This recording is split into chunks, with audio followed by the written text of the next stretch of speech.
Hello, Star Trek fans, and welcome to the Rebinge Deep Space Nine podcast. My name is Kim. And my name is James. And we just finished watching Star Trek Deep Space Nine from the beginning, one episode at a time. Welcome back to the podcast. Today we are talking about the 2018 documentary, What We Left Behind, looking back on Deep Space Nine. Yes. It's a little confusing because the last episode was called What You Leave Behind, and this is called What We Left Behind, just to be difficult. Yeah, they could have called it just Leftovers. That would have been a good name. It's more of a trip down nostalgia lane, this documentary. And it's also quite an ego trip for Ira Steven Behr, the showrunner, as he's like the star of it somehow. Okay, yes, very much so. It will come up in today's episode. I think calling it a documentary is a little bit of a stretch. I agree. It feels more like a fan film. Well, I don't know. I mean, it's a look back, a happy look back on a show that the people who made it were happy to make, and they feel like their show is more respected now than it was then. So, That's you true. know, it's overly positive, and they kind of sweep the negative stuff under the rug. There's a few points where they actually bring up some controversies, but they don't talk about them. They just move on. So, yeah, it's a love fest. That's a good description, yes. Yeah. It's a DS9 love fest. That could have been the name. That would have been a great name for it. That would be what Dax would call it on her podcast. That's true. Inappropriate Conversations with Jadzia Dax. Yes. And Terry Farrell appears in this. Yes, so she does. Jadzia could be doing a podcast. So today what we're going to do is a little different than our usual episodes, of course. We aren't going to walk through every scene of the documentary. That would be crazy. And that would also take too long. But also, I don't think anybody wants that. So we've just sort of come up with some categories that we're going to cover and then turn into discussion points. We're assuming that you've watched it, and you should watch it. Yeah, it's worth a watch. Yeah, it's available on Amazon Prime on their Freevee app. So you get a couple of terrible ads mixed in there. A couple. But otherwise, it's free to watch. Yeah, there's many. It's like how you used to watch DS9 in the old days. Oh, that's true. With commercials, yeah. And you couldn't avoid them unless you were using a VCR. Right. And you would fast forward. Oh, do people even listening know what a VCR is anymore? Well, before we get into the different categories that we're going to talk about, I will just throw out a little nod to the opening scene of this documentary, which is Max Grodenchek, who played Rom, and he's singing. Instead of I left my heart in San Francisco, he's singing I left my quark in Captain Cisco. And the only reason I wanted to mention it is Max had to both pretend that he couldn't sing in one episode and that he couldn't play baseball in one episode, when in fact he's actually very good at both of those things. It's pretty funny, really. It is. I also think this highlights how much Ira likes a lounge singer. Oh, it really did. He clearly just loves it, yeah. He really digs that sort of genre. When we talk about the start of this documentary, I did like that they started with Groening singing this song. I thought it was pretty funny. Then Andy Robinson doing that whole intro in the style of Garrick. Yeah, that was funny. There were some really great little lines in there where he says about how stories require embellishment. It's truth as seen through a glass darkly. I mean, I'm glad Andy Robinson was in the documentary, and it was kind of cute that they had him sort of playing up to the part of Garrick. But it's also strange to hear the Garrick voice and not see the Garrick face. I don't know. It was weird. But I agree, that was a little bit of humor that they sprinkled throughout the show. Right. Okay, so the first category we're going to discuss is sort of sprinkled throughout the documentary, and this is where we have people reading letters of complaint about Deep Space Nine as a show. That was reminiscent of the thing, I think it was Conan O'Brien did it, where he would have celebrities on and they'd read negative feedback. I don't think it was Conan. I think it was Jimmy Kimmel. Was it Jimmy Kimmel? Where they'll read really horrible tweets about themselves. Yeah, this is a little bit less harsh, but similar. I imagine these are letters from like Star Trek gatekeepers, which you just can't get rid of. Or they're just people who wanted to bitch that it wasn't like TOS or TNG. Yeah. Which is quite funny because of the gatekeeping about how terrible TNG was when it started, right? Oh, well, because it wasn't TOS. No TOS. It's just so on brand for people who watch Star Trek to just hate on the thing that they love. It's so strange. It is funny to see how gatekeeping in Star Trek basically remained almost constant between this show through to the modern shows. Yes.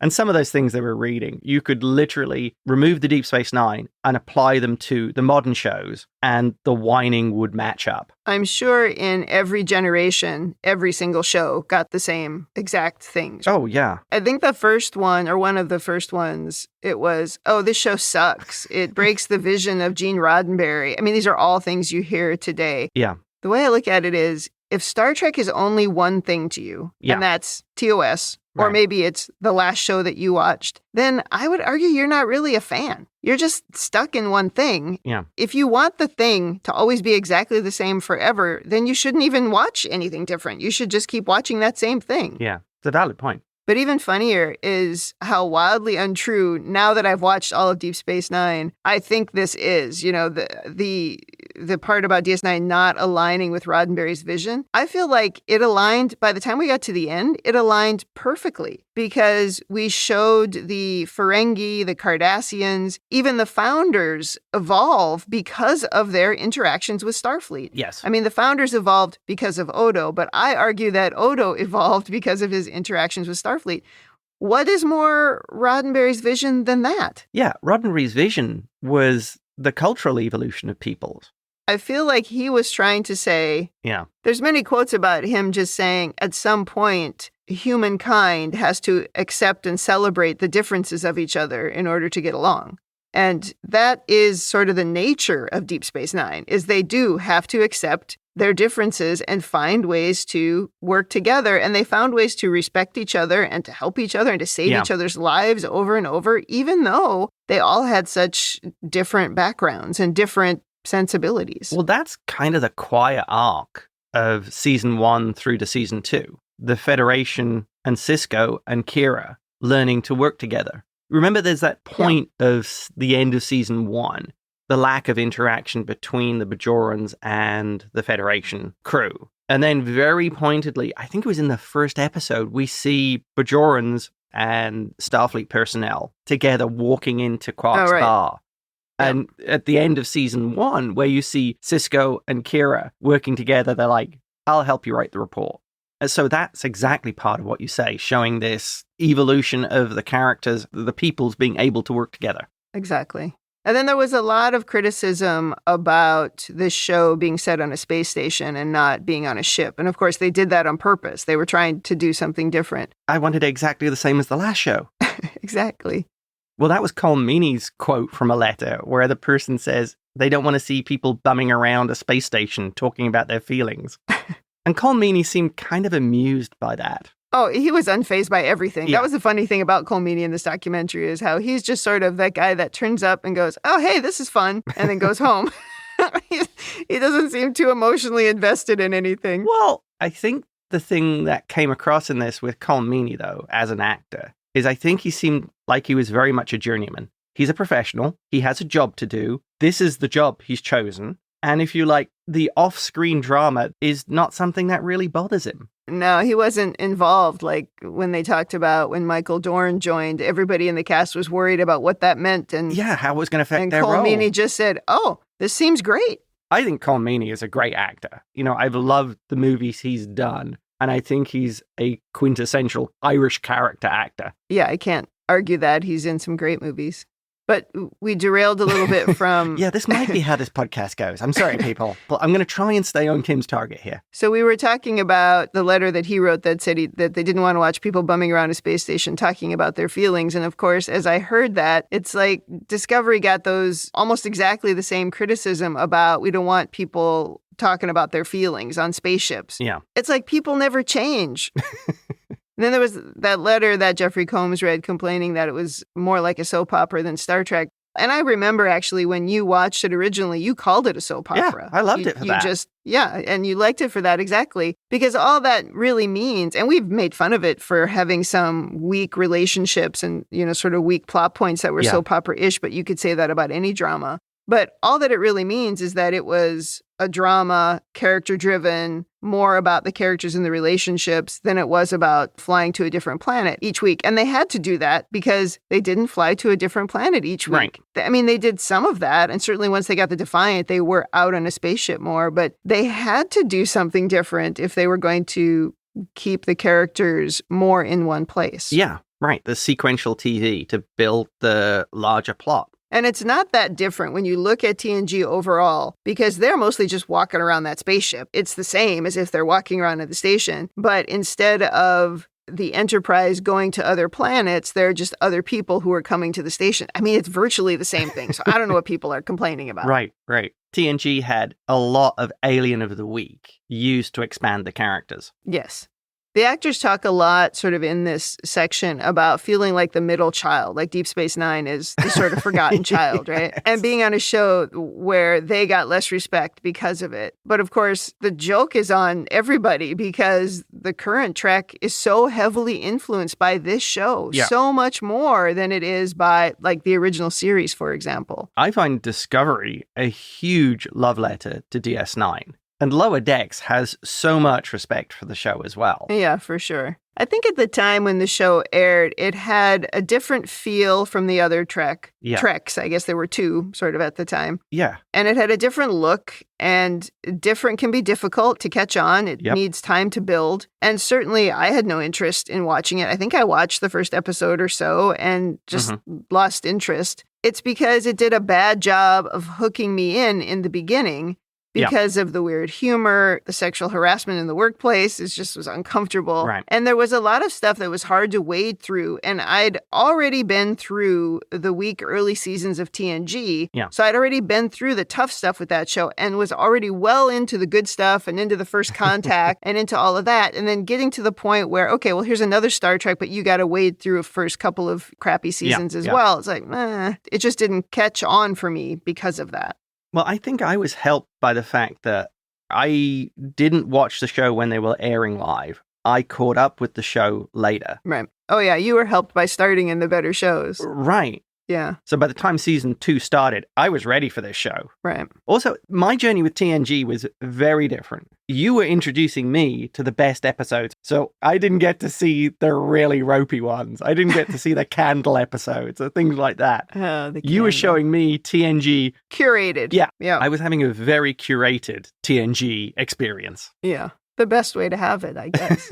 Well, maybe the last thing I'll say on this topic is it's funny to hear them read those hate letters, but it's also kind of sad, right? I just don't understand this thing where if you love something, a new iteration of it comes out and you just lose your mind. Like, I hate this and I must kill it. Why must you kill it? So what if you don't like it or if it's not for you? I mean, just move on to something else. You don't understand, Kim. People are forced to watch it if they don't like it. Just don't watch it. Exactly. I didn't watch it. Yeah. I don't know. The old thing that you liked still exists. This doesn't harm you in any way, and it doesn't harm that original thing either in any way. But what it does do is it expands the fan base, and it allows us to get more Trek in the future, and it allows it to stay alive. So it's so crazy to me for people to think that everything has to be for them, when in reality, not everyone is the same. So it makes sense that stuff would be different. You need to expand that audience to survive. DS9 and other shows that have come out just haven't been for me, but I never lost my mind and thought that I had to do everything to get it canceled. The worst you did was just ask me if I'm still watching the gas station show. I just watched other stuff and it was fine. Ironically, Discovery probably prepared me for this DS9 watch. Yeah. You know, I loved the first 3 seasons of Discovery, even though it was dark and it was different and it was serialized and it talked a lot about people and their emotions, which I'm okay with, doesn't bother me. But I think it helped me appreciate DS9 so much more. Yeah. It just makes little sense to me that people who love DS9 would criticize Discovery. It's like, I know I've said it before, but they're the same. Well, my road to Discovery was a little different as well. I think you basically pretty much told me to just sit down and watch it. Well, I told you to stop talking about it or watch it, and then you could criticize it. Yeah. But you came in hot, and once you watched it, you're like, oh, okay, I guess the show is good. Yes, I will admit to that. Okay, let's move on. Let's talk about some of the actors, and maybe we'll start with Avery Brooks. Okay. The disappointing thing is that he didn't actually participate. So all we have of Avery are recordings from previous things, previous appearances, previous documentaries that he appeared in. That's a little bit of a bummer, but we do talk a lot about him, of course, because he's the main character. Did you take anything from the show about Avery? His little vignette where he talks about the kid asking him who his favorite captain was, priceless. Oh, yeah. He's like, why wouldn't it be me? That was funny. That actually was probably one of the few laugh out loud moments in the show. Oh, there's one other one that was priceless, which we will get to. I think it gives the impression in this that Avery is very focused. He very much has a vision of, like when he was directing, of what he wanted and how he wanted it to look. Yep. Because like Casey Biggs, where he talks about he was struggling to get his lines out and to do this speech. And Sisko's advice was glide. He said, glide, dig. Right. I've heard many times that he's an actor's actor. Yeah. It takes the craft very seriously. Yeah, that's sort of what came out, that he doesn't play it lightly. Yeah, you could tell he took his role very seriously just by watching the show. Yeah. You could also tell that the other actors loved him as a director and I think really respected him as a fellow actor, just in the way that they talked about him. Several of them said communicating with him is more like talking to a jazz musician than a director. Yeah. Because of the way that he would talk and the way that he would express himself, that he wasn't always just stating what he wanted clearly. It came out in a different way. Yeah. So that was interesting. Then we had the talk about his hair and his goatee. Oh, wow. Yeah. Talk about dancing around what he was trying to say. Well, the Paramount executive that they talked to, I think he was the head of the studio at the time. I'm not sure what he is now. First of all, this guy was such a stereotype. Oh, yeah. Because he was sitting there with his sweater tied around his neck like it was the 90s. And he had this perfect hair and he had these big white teeth. And he just always had this uncomfortable smile on his face the entire time, right? It was he was such a stereotype. It was very strange. Yeah, it really was. And then what makes it even funnier is that he was the only one who said the word as they were talking about why the goatee was a problem, why the shaved head on Avery Brooks was a problem at the beginning. Oh, he struggled trying to avoid this. He did, but then he said it in the end. He said, for lack of a better word, he said, and I quote, it was too street. Wow. It's like, I'll give you a better word, racist. That's what it is, right? Yeah. It's so funny. And Ira claimed that he kept fighting for 3 years to get Avery to look the way that he wanted to look. I think they were using this argument that he came from playing another character who was Hawk. Yeah. I remember that show as a kid. And they're just saying, if he just looks the same way, it's Hawk in space. But I really think that's a cover for this real thing, which is it's too street, which means it's too black. And we wanted him to look more white, which is just pathetic. It's just the way the guy looked. Yes, he looked like that on that show because that's the way he looked. I think if you had an honest answer, you wouldn't have danced around it and come out with that. It just reminds me of like Uhura couldn't have her normal hair. She had to have a wig because she had to have white looking hair, right? And then I heard somebody criticize Strange New Worlds and the Uhura on there saying, well, her hair doesn't look like it looked in the original show. Of course not, because this is actually what a black person's hair looks like. She's allowed to have her own hair. Right. And, you got to think, that was 50 years ago, people. Come on. Right. Penny Johnson, who played Cassidy, said that the bald head gave him strength and confidence. It's an interesting way to look at it because really, anytime we're comfortable with how we look, we're more confident. So it's almost silly. Well, part of the thing with Sisko as a Trek captain and Avery Brooks playing him is he can really exude confidence when he needs to. Yes. And he can project that, like when he's in the chair, when he's sitting on the Defiant. It's like, oh yeah, he knows what he's doing. For sure. All right, let's move on. How about Nana Visitor, who talks about Kira being a fully realized character, which I've heard her say before, but I never really understood because I hadn't watched the show. And also, I'm not sure I agreed with that until we got farther into the show, maybe even 3 seasons in before I started to see more of that. Yeah. But she did talk about that and appreciated being able to play a character like that. I would just like to have seen more of her John Wayne walk. Yeah, they didn't even talk about that here. Some of those early episodes, like Captive Pursuit, I loved when she comes out with the Bajoran security team and she's ready to throw down.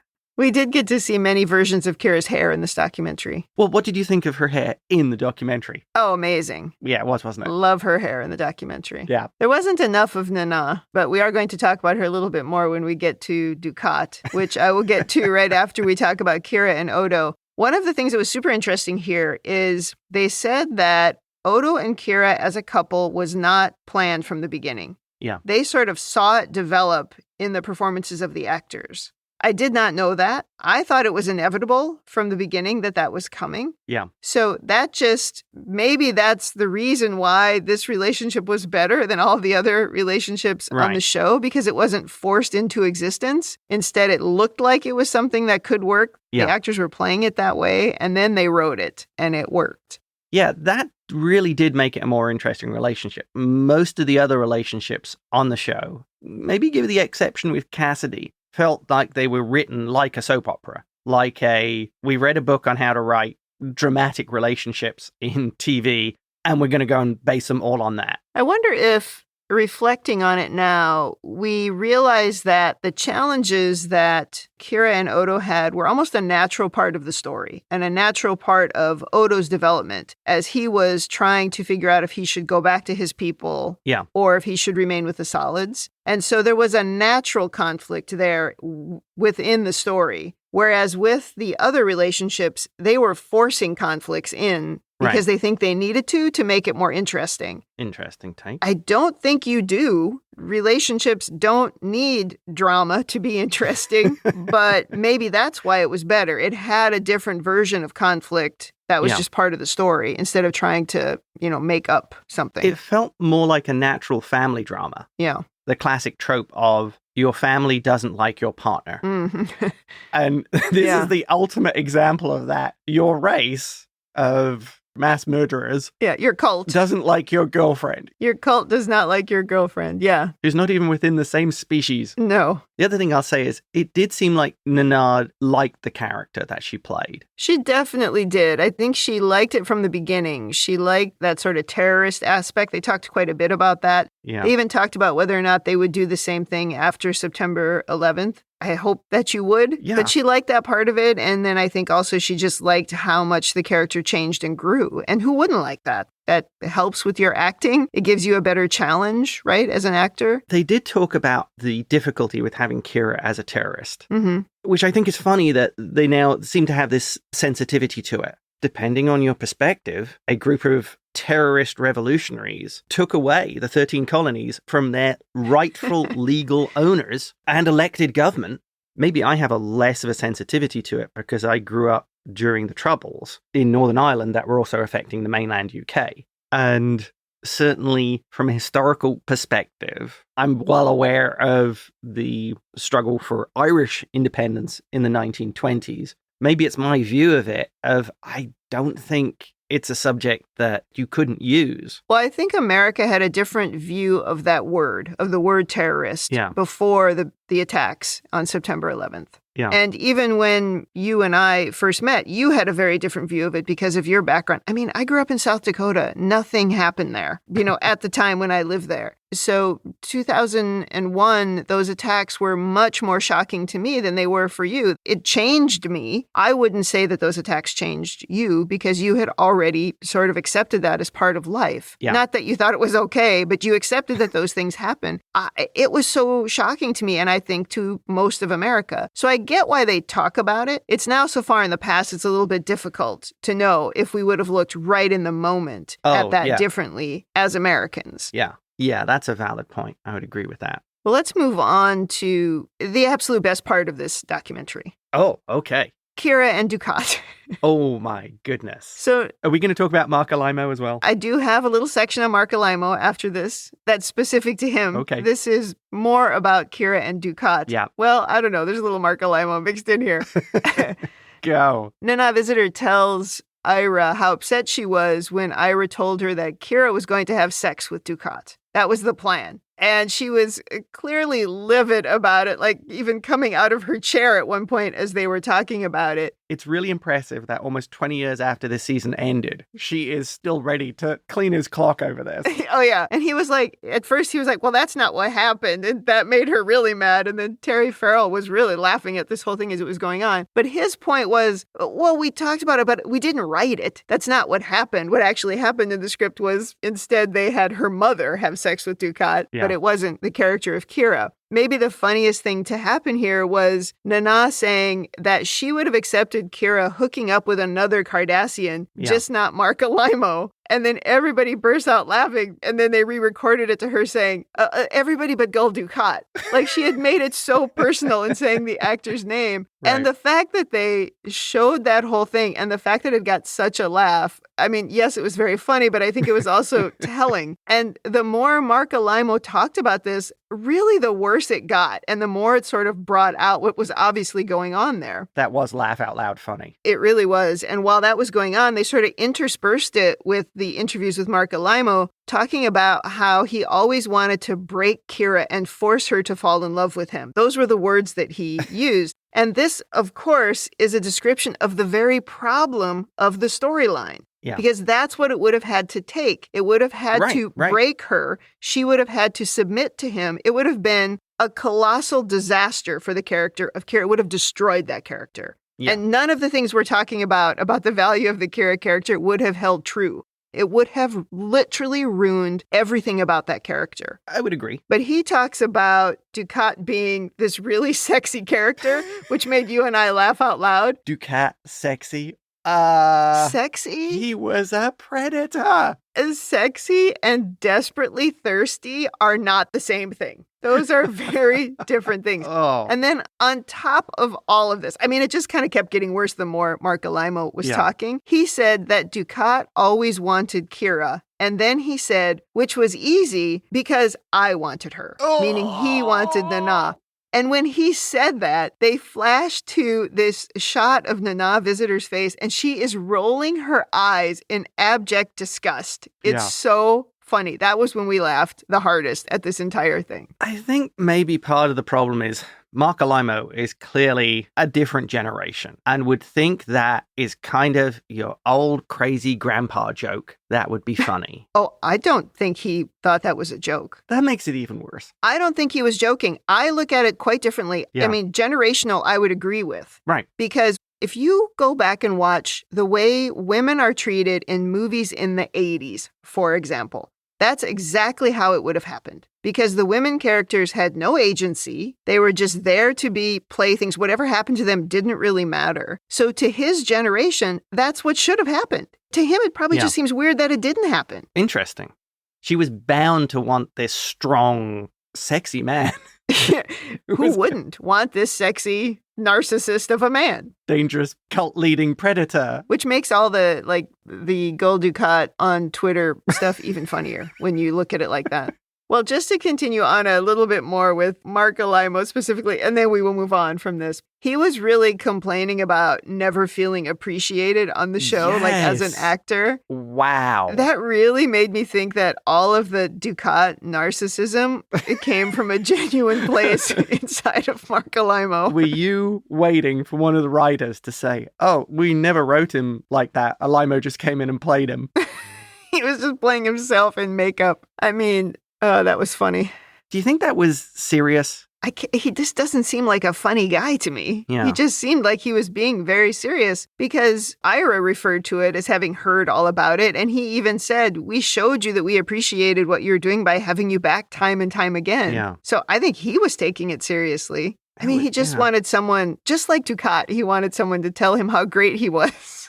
Well, that's the funny thing, because he says this part about how he didn't feel like he got positive feedback from the writers or the directors. Yeah. And it's like, wow, that's almost like your character, dude. He was constantly wanting the love of everyone. Exactly. He came across as just a bit of a nightmare, like Dukat himself. And it just made me feel very justified in my Dukat opinions. Well, this is where I was personally wondering whether Alaimo was coming in to play a role and play the heel in this situation. You know, like in wrestling, you got to have somebody who's going to be the bad guy. Mm-hmm. And Alaimo was playing a role during this documentary. Well, I'm going to say that's not what he was doing. And the reason is there were two separate interview sessions. I think they said the first conversation was like from 3 or 4 years earlier. Yeah. And they intermixed it into the same documentary. Oh. So he's either in the long game playing it all the time or he's just being Mark Alaimo. That would make it more difficult. I can't remember if it was Ira or if it was one of the other writers or maybe a different producer, but somebody basically said that Alaimo was a great actor like Avery Brooks, but that he was too unattractive to be a leading man without the makeup on. Oh, gosh. That was good. That was quite brutal. Oh, that is a harsh one. You know, it does prove one thing. Alimo was a great casting choice. Sure. Well, let's move on to Terry Farrell. It was great to see her on the show. Yes. Yeah, it was great that she was willing to take part. Absolutely. I imagine it's because over time she has participated in conventions and she has found that character of Jadzia was very popular. People loved her, right? And so no matter what happened on the end of the show, she's still part of it. Well, I suppose as well, the other side is her career. She became a household name with Becker. Yeah, Becker was a huge show. Right. It's funny looking back on Becker now with Ted Danson. He wanted to play someone who wasn't so happy-go-lucky. Well, they touched on the topic of her leaving the show, but I can't say that they really explored it. And I also can't say that we learned anything. Yeah. Everything we heard, we'd heard before. Right. Again, it's curated, so you never know exactly how true. It was even kind of cowardly how they did do it. Like, they let her say a few things, and she sort of teared up about it. But there was no defense to anything. Like, they didn't defend what she said happened. Yeah, they didn't really even go into. So what were the problems? Who caused them? How did it happen? How was it allowed to happen?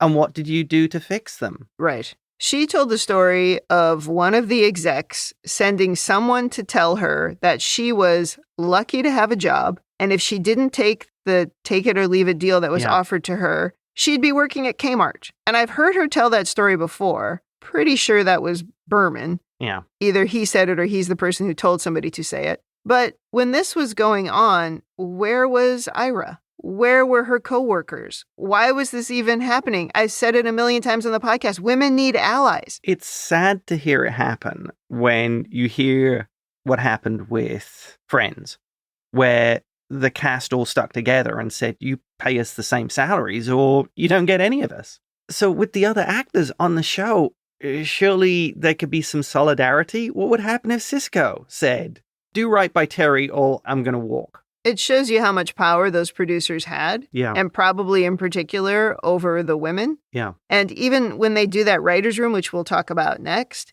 none of them even acted like they knew what happened. They all just assumed it would be fine, which what they mean is they all just assumed she would do that. She would take it. She would take the take it or leave it offer, and that would be the end of it. But did anybody do anything? They obviously all knew what was going on, and it seems like no one did anything. Were they also frightened of the network? I can only assume so. Obviously, again, because we just didn't get enough info and nobody really said anything. Like, Ira even went to that head of the studio guy with the sweater over his shoulders and asked him what happened. And he just said, like, 5 words about nothing. He didn't answer the question. Yeah. Ira didn't probe because, I don't know, I guess you don't question the boss. And then we just sort of moved on. And we got to the point where Michael Dorn even said, we don't know the truth. We only know what people want to tell us. What the hell does that even mean? I took that as more of a slam on the executives, and maybe even Behr, not giving the full story. Oh, yeah. We didn't get the full story. We didn't get half the story. Yeah. We didn't get anything.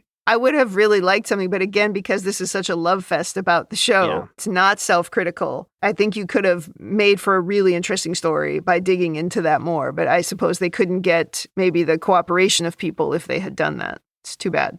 You know, with that studio head, Kerry McCluggage, was it? Yeah, that was his name. Maybe his instructions were, we're not going to talk about anything controversial. Here's the list of things I'm going to talk about. If we go off script, I'm going to cut the interview and you can't have permission to use me. So, yeah, I mean, I guess that's possible. But wasn't this a fan-funded documentary? I feel like you could have done whatever you wanted and maybe you wouldn't get that guy. Who cares? This documentary would have been fine without that guy in his sweater. Yeah, well, that's a good point. Anyway, we didn't learn anything about that. No, we didn't. But at least Terry Farrell was there. Except the reaction from Terry Farrell was terrible. Yeah, she's still hurt by it. Yeah, it was very clear this was something very personal to her. Yeah, totally. So it's a shame the other cast maybe couldn't have stuck with her on this. Or even just spoke up at this point about it. I mean, it's 20 years ago. It's not going to change anything. You could talk about it. But if none of them did anything and, none of them were involved, but it just seems unlikely that they didn't know what was going on. That I feel is a papering over a crack. Yeah. I don't know if I feel better that they put that in or that if they just should have left it out because it was just, it just left me wanting. Right. The next part of the documentary, this was a big part of it. Yeah. They did a sort of writer's room for a day, and they had some of the original writers of the show, along with Ira, and they sort of specced out the start to a season 8. Yeah. So this was season 8, 20 years later, and I know the very first thing I said when they showed the room was, oh, what a shock. It's a room full of white guys. They pretty much all look exactly the same. They're the same person. I mean, it was just funny. All same generation from the look of it. And so I don't want to walk through the detail of their story. If you want to know the detail and didn't watch the documentary, please go and watch it. But I thought we could talk about the things that maybe we liked and didn't like about their ideas, or also just the process of it. Because one of the things that was cool was I loved the animations of it, of their ideas. Yes. I thought that was really good. It was almost like, reading a comic book. The storyboarding was great. Yeah, that was cool. Well, I'm just going to come out and say it. There was one good thing in that pitch. Which was? When Kira takes up a gun and stands with her friends. Yeah, that was the best part. Yeah. James did not enjoy this part of the show. I do not feel it was their best work. I'll tell you the things I liked, and you can dispute them if you want. I know at least one of them you'll like. I liked that Nog was a captain. I thought that was good. Of course, then they killed him. That was bad. Oh, God, that was so lame. I liked that grown-up Molly had joined Starfleet, and she was on the station. I thought that was kind of cute. Yep. Cisco's baseball was still on the desk in the drawings. I thought that was good. I like the idea of DS9 becoming a religious shrine for Cisco, and there were statues of him everywhere. I did sort of like that because you could see that happening, right? Like we talked about the Church of Akorum and the Church of Cisco, so I could see that happening. I did like that. Hey, Akorum is my emissary. I like that they made a point of having Morn still in the bar in one of the animations. I thought that was cute. I thought it was funny that Jake had a vision, like his first vision of the prophets. They didn't show us what it was, so they sort of left that for later. But I thought it was really funny that he saw the white light. Specifically, they said while he was in the shower. So I just found it funny that he'd be having this vision standing with all the prophets while naked. That made me laugh. And then I liked the dramatic appearance of Cisco at the end. I thought that was good. I'm not so sure I liked that they had him appearing all over the place, but I liked the drama. So those are the things I liked about it. Anyway. I didn't like the shrine. I didn't like Kira being turned into a priestess. I didn't like the getting the band back together. Oldest trope ever. And I don't like the killing an important character. Right at the moment they're about to spill the information. Ugh.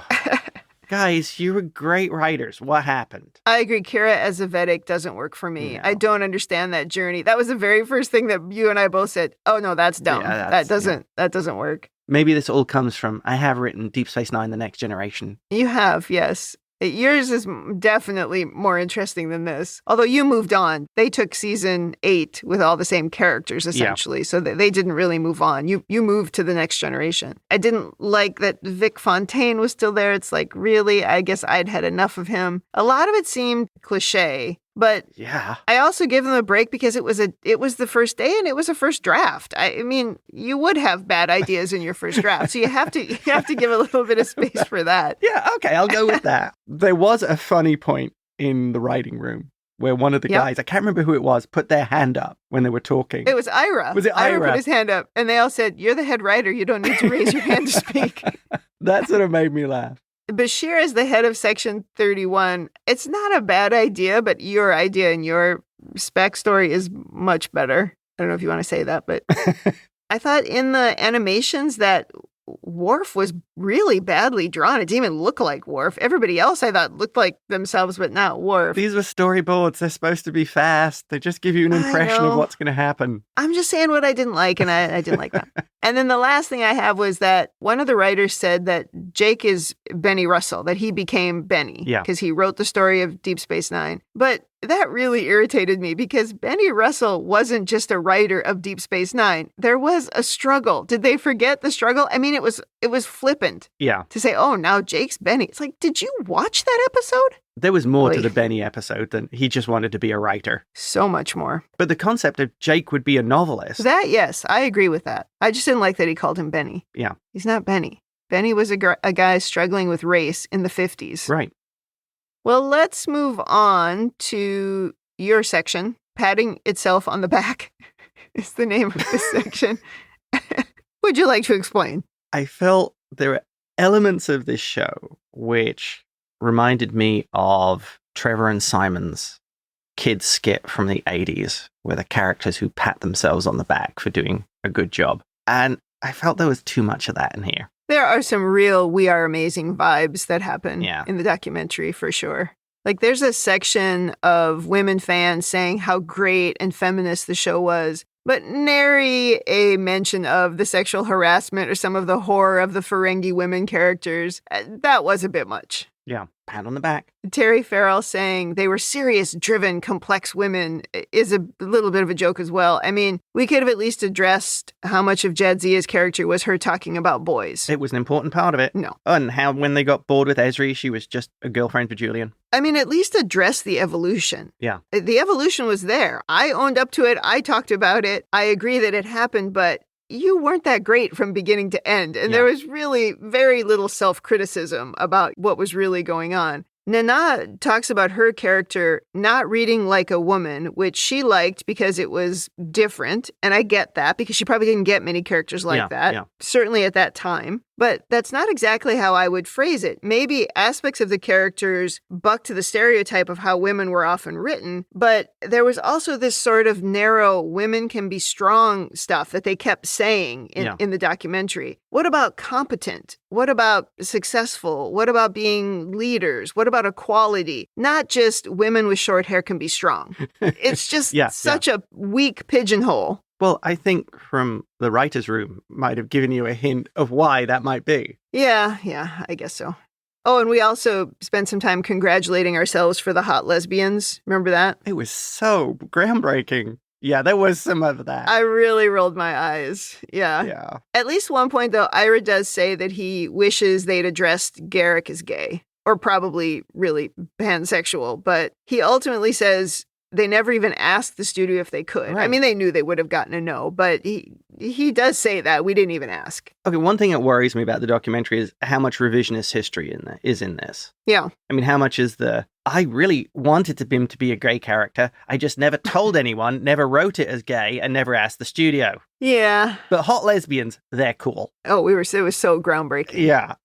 Like any of the cases where you get semi-autobiographical histories, they tend to be curated. You tend to paint yourself in a pretty positive light. Yeah. Unless you're actually trying to write a story about how much you struggled. Yeah. Your own struggles in life. They were even proud of some of the worst stuff, like the Ezri and Julian story, and they thought that the Julian obsession with Jadzia was really funny. You know what I mean? They were laughing about it. Oh, Julian matured at the end. Even Julian knew the Bashir Jadzia thing was off. Sadiq said it. Yeah. So, I don't know how many times I have to say it, but sexual harassment is not funny to the victim. Yeah. And they had Jadzia play it like it was, or they had Terry Farrell play it like it was funny. But we don't want to talk about that.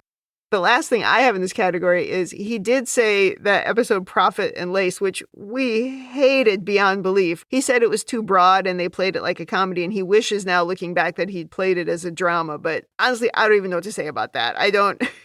It's hard to envision that would have fixed all of the problems with that episode. Well, maybe that, again, is an example of the revisionist history. Yeah. They thought the Ferengi were funny, and so we were going to play it as a comedy episode. I guess it also comes down to, I remember one of the former editors of a magazine that I read, who was fairly young when he took over as the editor, and him now, oh my gosh, 35 years later or whatever, basically sort of saying, I'm sorry, people.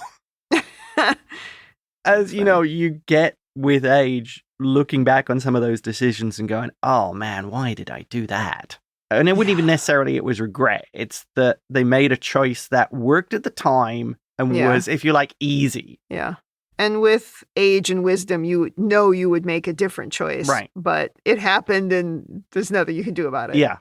Well, those are really the main categories that we had. I think we covered pretty much what you would see in that documentary. We just didn't talk about all the detail of the season 8, and that certainly is for you to go and watch. Yeah, I think people should go and watch the documentary and form their own opinions. I'm just saying what it did for me. Oh, definitely. This is, as usual, just our opinion. Well, do you have some things that you didn't like, apart from things we already talked about? Like, it's certainly the patting itself on the back, and we know you didn't like the writer's room stuff, but were there other things about it that you didn't enjoy?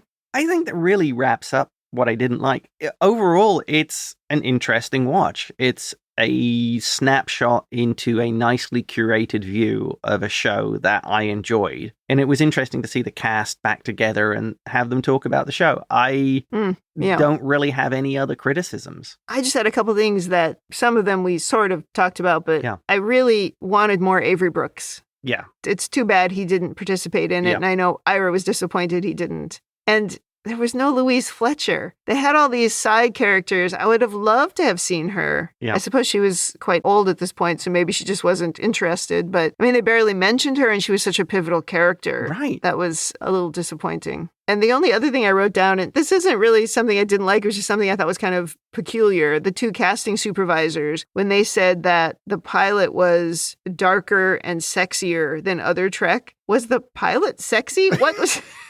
Now we got to go back and watch the pilot, because I'm like, what sexy thing did I miss in the pilot? That was an interesting description. Ducat. That's what it was. It was sexy Ducat. All right, then how about things you did like? Anything that we didn't talk about so far that you really did like? I liked how Nana Visitor pretty much told Behr off. Oh, she was going to the mat on that topic of Ducat and Kira. It was great. Yeah, I liked the way Nana seemed to be channeling some of that Kira energy. Definitely. I thought there was lots of interesting little comments from people. Yes. Such as when they talked about the lighting and the look of the set. And I think it was Jonathan West. He made the comment describing it as a film noir in space. Yeah. I can kind of see that. Some of the episodes, for sure. Yeah. I think it might have needed a little more work on darkening it down, giving it a little more of an intense, close feel. A little less shopping mall. Yeah, but I would go with that. And things about like where they were talking about the makeup and how they would have to sit in the chair for 4 hours, and Wallace Shawn making the great comment of saying putting on the makeup was fun. Working for, 16 hours in it is not so much. After putting it on, yeah. And they had that picture of him falling asleep because he was so exhausted. And the whole thing about Cole Meany complaining, like he would normally spend 5 minutes in the makeup chair, and then the one time they dressed him up as a Klingon. One time. And how he just couldn't take it. And Michael Dorn found that hysterically funny. Right. I think the discussions around the serialization versus the traditional episodic were interesting. Oh, yeah. And Alexander Siddig brings up how they just wanted each episode to be like a beef burger. You could just syndicate it, people could drop in, watch the episode, and it would be fine. Yeah. And the way the head of the studio, who you mentioned before, said they didn't make serialized TV. They didn't want it at all. Yeah. So it's amazing we ended up with that, given the standard was at the time and what the network wanted, that we ended up with this much more interesting, complex, long-running plot. Yeah. And my final thing here is I loved the remastered scenes. Oh, that was a surprise I didn't see coming and was great. That was shockingly good. Yeah. They remastered the battle scene from Sacrifice of Angels. Yeah. And it's incredible. Oh, yeah. Movie quality. It must have cost a fortune. And then not only the battle scenes, there were other scenes too that were on the Defiant, and you got to see it in high def. Yes. And that was great. Well, from what I understand, it was filmed like TNG in 35 millimeter. Mm-hmm. So they can actually do high def transfers with it. So you could end up with the very high quality, but the effects weren't. So they'd have to remake all the effects. I see. Oh, that was great. I enjoyed that. Yeah, that was a fabulous piece. Oh, and one final, seeing Andy Robinson play Garrick again. Love it. With no makeup.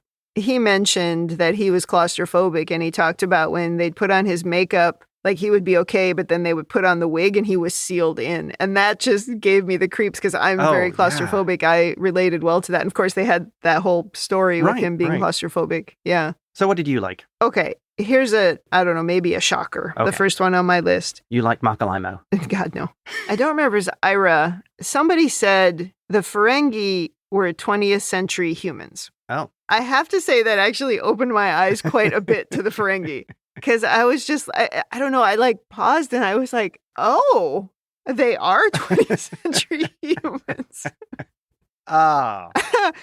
It ironically made me appreciate the Ferengi more in Yeah. that moment. I probably have to go back and watch some of the things that I really didn't like to see if I could put it into that vein. I think the trouble was we many times said they're not doing it in a way that makes it a criticism. Yeah. They're just trying to make it funny. And that was the real problem with it. But if you get rid of some of those really terrible episodes and then did look at the Ferengi as 20th century humans, it does make a lot more sense. It does work a lot better. But Agreed. because I never got there without somebody actually saying it like this, I would say it was a failure on execution. That's true. If you need primer notes. Yeah, it's not as it's like you need a joke explained to you. The joke's maybe not so good. There was a lot of talk about how much character development meant to the actors. Yeah. And not just the main characters, but all those other characters as well. Yeah. So like Casey Biggs and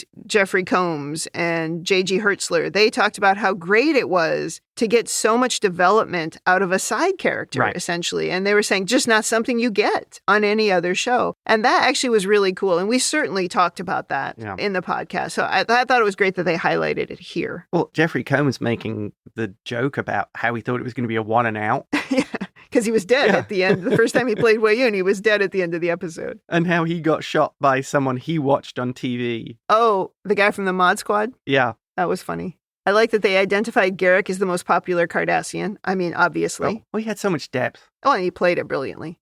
That Michael Okuda, I don't know if that's how you pronounce his name, but he was scenic arts supervisor, somebody I follow on Twitter and I think on Instagram. He said that the original concept of the station was based on an oil rig with levels from a shopping mall, which seems exactly like what Deep Space Nine was. Yeah. You know, sort of leaning into that floating gas station idea. I thought that was funny. Yep. Rene Auberginois talking about how he felt that the Odo mask made him crabby on set and gave him a reputation. It was really the mask. And they also talked about he was the one who took the best care of his makeup and he didn't really eat on set. And if they were going for 16 hours, no wonder he was crabby. Yeah. They had the stuntman as well talking about how he would come in and they would say he gave great energy to the show, you know, to his role or whatever. And he's like, right, I'm there just to do the one stunt and then we're out. And these people are on set for 16 hours a day. I also liked Renee saying that he was glad that he would be remembered for playing someone other than Clayton Endicott III, who was the character he played on Benson. Oh, funny. Who, that's what I knew him for. And why I was like, oh, this guy, because he's a terrible character. And yeah, he's right. I'll remember him for this. So he was totally right about that. Well, it's like that joke from Tim Russ where he says he doesn't want to be remembered for the 2-second clip where he's in Spaceballs. Oh, that's right.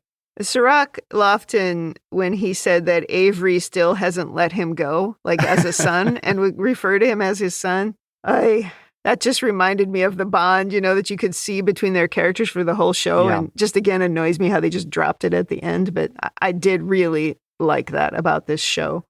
I think we talked about everything else on my list except after the credits. You have to keep the credits running because then there's a little conversation between Nana and Ira. Yeah, there's a very long... about things that they didn't talk about. Yeah, it's pretty long. But then at the very end, she does, oh, we haven't shown the greatest thing to ever happen. And then they showed a little clip from Move Along Home.